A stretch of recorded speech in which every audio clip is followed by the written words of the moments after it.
Good day to you. It is this is a sermon recap for a sermon Easter 4B preached at University Lutheran in Eau Claire, Wisconsin on April 29th, 2012. Yesterday's sermon really was a sermon, a tale of two cities, a tale of two sermons. In fact, in the worst way, I was tempted to preach a short sermon and then go to the hymn after the sermon and then get right back up and start a new sermon, literally pushing the idea that there were two sermons to be had for yesterday. The fourth Sunday in Easter, traditionally in liturgical churches, is called the Good Shepherd Sunday, and so we always get the 23rd Psalm, "The Lord is my shepherd, I shall not want, he maketh me to lie down in green pastures," and we typically get some image from John, John 10 in this case, of Jesus saying, "I'm the Good Shepherd." And so um, let me just read the gospel. Again, Psalm 23, I'm assuming, guessing, is familiar to most of us. But John 10, Jesus says, "I am the good shepherd. The good shepherd lays down his life for the sheep. The hired hand, who is not the shepherd and does not own the sheep, sees the wolf coming and leaves the sheep and runs away. And the wolf snatches them and scatters them. The hired hand runs away because a hired hand does not care for the sheep. I am the good shepherd. I know my own, and my own know me. Just as the Father knows me, and I know the Father, I lay down my life for the sheep. I have other sheep that do not belong to this fold. I must bring them also, and they will listen to my voice. So there will be one flock, one shepherd. For this reason the Father loves me, because I lay down my life in order to take it up again. No one takes it from me, but I lay it down of my own accord. I have the power to lay it down, and I have the power to take it up again. I have received this command from my Father." And so this first sermon is to go where most of my sermons in my sermon file have gone these last 20 years on the fourth Sunday of Easter, that there is grand comfort, there is good comfort in seeing and hearing and knowing Jesus as the Good Shepherd.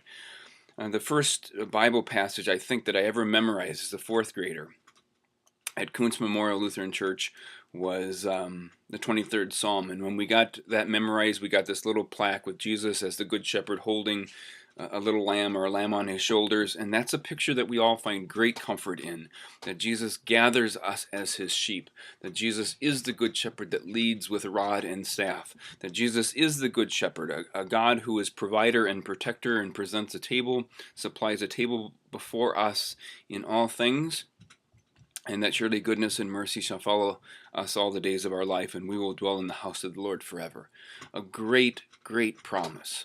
A great, great comfort for us. And so yesterday we have, here at University Lutheran, we have 2 annual meetings. And so on a day of one of our annual meetings, to talk about that word of comfort, that we are a people of oneness, not because we have the same point of view, not because we have the same opinion, not because we have in all things the same belief or the same hopes, but because Jesus is the one Good Shepherd, our oneness comes from that grand, wide love. And that Jesus says, look, there are others who belong to me that I will gather up. That would be the one sermon, to simply stop there. And in fact, in the sermon I had them sing the first 2 verses of the hymn that typically follows the sermon. But then I started over, because the hearers of John, the hearers of Jesus, when they would have heard Jesus say in John chapter 10, "I am the Good Shepherd," would have heard something quite different than what we do. We immediately picture this serene, comforting image of Jesus as shepherd, and to think, oh, that's just so sweet that Jesus gathers us in that way. But the hearers of John and the hearers of Jesus would have heard, and I'm not going to read all of it, though I read most of it yesterday in church. They would have heard Ezekiel 34. So let me just give you a little sense of this. "The word of the Lord came to me, O man, prophesy against the shepherds of Israel. Prophesy and say to them, to the shepherds, Thus says the Lord, all you shepherds of Israel who have been feeding yourselves, should not the shepherds feed the sheep? You eat the fat, you clothe yourselves with the wool, you slaughter the fatlings, but you do not feed the sheep. You have not strengthened the weak, you have not healed the sick, you have not bound up the injured, you have not brought back the strayed, you have not sought the lost, but with force and harshness you have ruled them. So they were scattered, because there was no shepherd, and scattered they became food for all the wild animals. My sheep were scattered, they wandered all over the mountains, and on every hill my sheep were scattered over the face of the earth, for no one to search or to seek them out." And then this image that as for you, my flock, thus says the Lord God, I shall judge between the sheep and the sheep, between rams and goats. Is there not enough food for you to feed on the good pasture? But you must tread down with your feet the rest of the pasture. When you drink the clear water, must you follow the rest with your feet? And must my sheep eat what you have trodden with your feet, and drink what you have followed with your feet? And then going to the middle of the chapter, I will set up over them one shepherd, my servant David, and he shall feed them. He shall feed them and be their shepherd. And I, the Lord, will be their God, and my servant David shall be prince among them. I, the Lord, have spoken. So that when Jesus in John chapter 10 says, I am the good shepherd, instantly the hearers would have thought of Ezekiel 34. That the grandness of this good shepherd, one who is of David, also points to our failings, also points to us acting like hired hands. That when danger comes, or when need arises, that we satisfy ourselves and that we forget to look beyond ourselves. That there's this temptation in faith that we only worry about our own little flock, that we only worry about our own little belief, that we only worry about my salvation and my food and my watering, and the judgment of the one good shepherd, the judgment that comes right alongside that, is that we have failed to do exactly what God has asked of us. As people of God, as pastors of God, as saints of God, that we see the naked and we don't clothe them. We see the hungry and we don't feed them.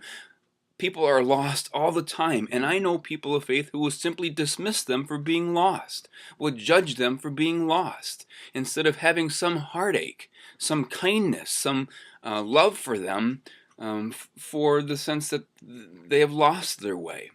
And so on our annual meeting of this congregation that is member and student together, we turn inward and we lose sight that the very fact that Christ is the good shepherd of all is that Christ comforts, and the fact of Christ's comfort is that he simply doesn't comfort us. He comforts us along with all the rest.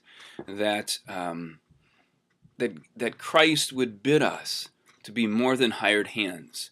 That Christ would bid us to be shepherd like he is shepherd.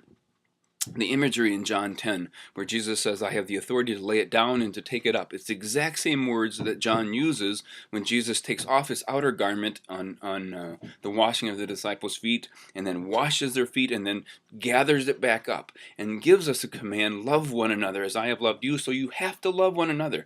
That in the second lesson of the text from 1 John, the only assurance in 1 John of belonging to the Christ is faith active in love. That love takes on more than words and sayings, that love takes on action. And so this whole Good Shepherd Sunday surely is a comfort. I don't want to take that away. First and last, it's a comfort. If you're sick, if you're afraid, if you're suffering, here is a Good Shepherd who goes ahead of you, who provides still water and green pasture and a lying down safe. But alongside that, there is a caution that once you are comforted, that it's simply not for you. It's not simply only for you. That you should make room for someone else to find comfort alongside you. So, a Sunday of two sermons. One of first and last of a great comfort of Jesus as the Good Shepherd, but of that Good Shepherdness, that one Good Shepherd, that we are one because he is that shepherd. That kind of shepherd who loves us and lays down his life and takes up his life again. That we ought to be loving in a different way than anybody else, because the oneness is not at risk with us. The oneness belongs to the Christ. And so if you are going to err on one side or another, err on the side of loving somebody, err on the side of serving somebody, err on the side of seeking somebody and healing somebody, because God says in Ezekiel 34, if you're not going to do it as my people, then I will come and seek the lost. I will come and heal the sick. I will come and make strong the weak. That those things don't disqualify people from God's presence and from God's hope and from God's purpose, God's will in their life. Grace and peace to you in this season of Easter as it continues. Grace and peace to you on Good Shepherd weekend.